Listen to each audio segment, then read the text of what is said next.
two brothers are seen at the start of the movie. Nathan, the younger of the two, was nicknamed Nate. Both brothers sneak inside a museum and attempt to steal a map. Meanwhile, police officials arrive and transport the children to an orphanage. They actually have no parents and have spent their entire lives in an orphanage. Nate's older brother made numerous attempts to steal the map. Because Nate and his brother come from a family of pirates, the map revealed the secret of a treasure.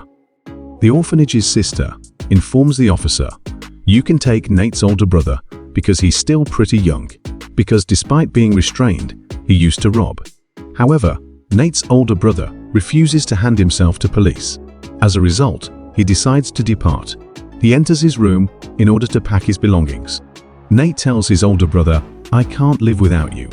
Nate receives a necklace, a lighter, and a letter from his older brother. He then walks away, stating, "I'll definitely come back." When Nate opens the letter, after his elder brother has left, he receives a message after putting the lighter's light on. It was written with the knowledge that we come from a pirate family and will almost certainly meet. The scene turns afterward, and we witness the period after 15 years have passed. We see Nate, now an adult who works in a bar. In addition, he used to rob. When Nate was working in a bar, he was visited by a man named Victor. He informs him that he is familiar with him and his brother. He claims that they used to collaborate at one point. Nate, on the other hand, was uninterested in learning about it. He tells Victor to go, but he leaves a card for him on the way out. Victor's address is written on the card. Nate enters his house in the next scenario. After arriving, he notices the map that he and his brother attempted to steal. Meanwhile, Victor arrives and says that if you had arrived, you would have told me then. Nate informs Victor that this is the same map that so many others have been looking for. This is a treasures map. Many people have dedicated their lives to this manor without achieving anything. This was a pointless story. This isn't a pointless story, Victor assures Nate. I'm sure you and your brother both know a lot about this map. Victor later gives Nate a book and an image of a ship. This isn't a regular ship, it's an antique ship worth $500 million. Not only that, but the ship also has buried wealth on board. This was kept by a group of 18 persons. Victor couldn't possibly let him go because he knows so much about the treasure. Now he offers him to work with him, but Nate rejects. Victor says that if you accompany me, you can get your brother. Nate goes to his house and begins to see the things of his brother. Later, he agrees to work with Victor the next morning. We witness Nate giving Victor a cross sign. He explains that this isn't a cross sign, but rather the key to unlocking the treasure. Victor claims to have one of the keys, and the other must be stolen quickly. Victor claims that the other key is in the hands of an auction company, and that key will be displayed shortly. We'll have to steal that key soon. Victor steals the key after visiting that company. He was returning from where he had stolen the key. After pointing the knife at Victor's throat, a girl named Brett arrives. She is following her boss's orders in handing over this key to me. She was doing this under her boss's instructions. This was Victor's former enemy, when they were both battling for this key. Meanwhile, some guards arrive, which Victor takes advantage of. After obtaining the key, he flees.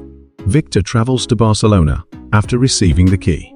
They run upon a girl named Frazer, who is already acquainted with Victor. She, on the other hand, is unfamiliar with Nate and inquires about him. Victor introduces him as an old friend. Nate realizes that the other key is with Frazer, not Victor. Nate confronts Victor and demands, "Why did you lie to me?" Frazer claims that you may be completely unaware of the situation. Frazer exits the scene while stealing the key as they were bickering.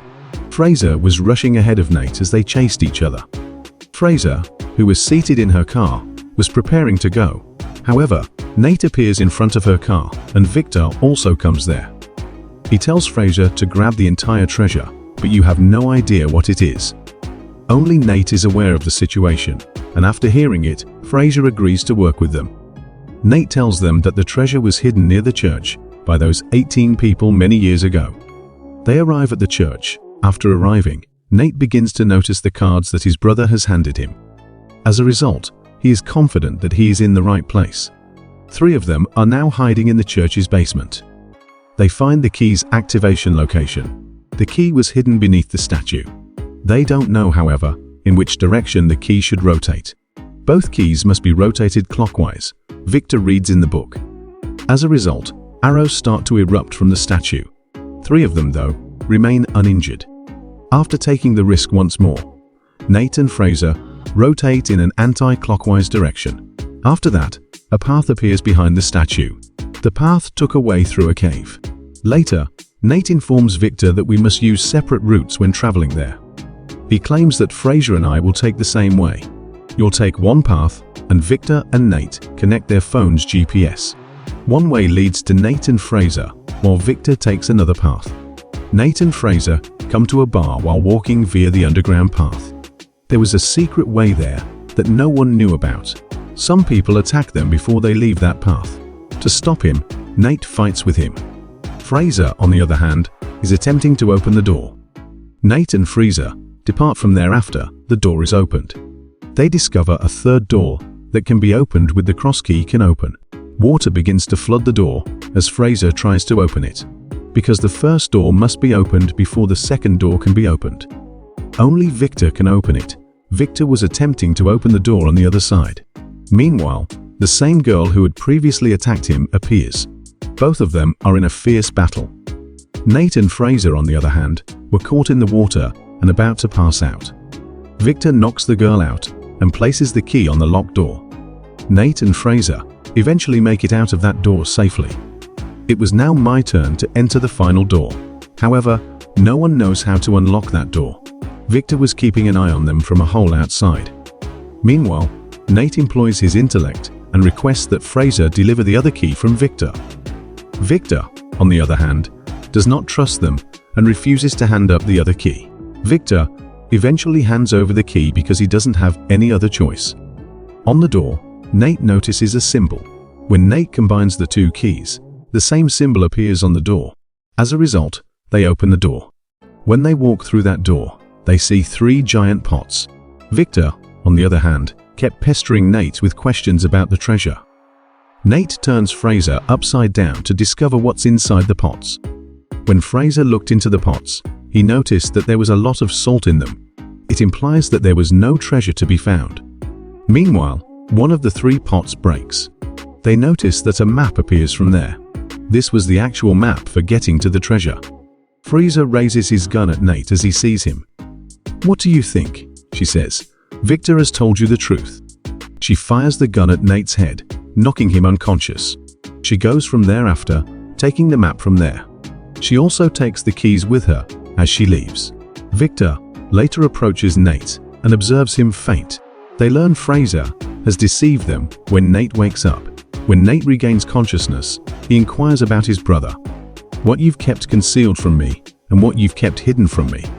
He claims that he and your brother went treasure hunting many years ago. For that, we needed to steal a book, which we did. The residents of Mercado had opened fire on us as we returned. Your brother was hit by a bullet as a result, and he died as a result. After hearing this, he becomes emotional and begins to cry. He informs him that you have left him to die. You're now relying on me to deliver that treasure once more. Victor, on the other hand, claims that I have lied, but it was also your brother's wish for you to carry on his dream when he died. Story ends here. Thanks for watching. Please make sure to subscribe my YouTube channel.